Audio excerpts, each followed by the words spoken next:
তো আগের ভিডিওতে আমার সব কিছুই কভার করা হয়ে গেছে, যে কিভাবে ক্লে অ্যাপ্লাই করলাম আর কি কি কালার ইউজ করলাম। তো এই ভিডিওতে এটাকে মিরর ওয়ার্ক করে ফিনিশিং দেব। আর মিরর স্টিক করার আগে যে কোনো আর্ট ওয়ার্ক হোক, সেটা ক্যানভাস, মোজিক বা এরকম লিপন আর্ট, সেটাকে খুব ভালো করে বার্নিশ করে নিতে হবে।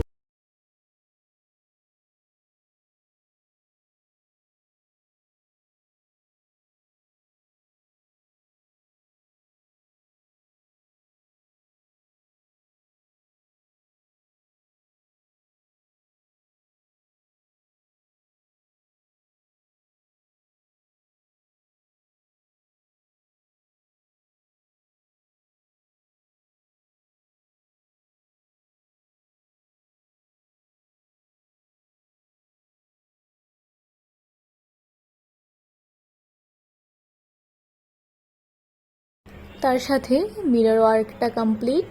Stay tune.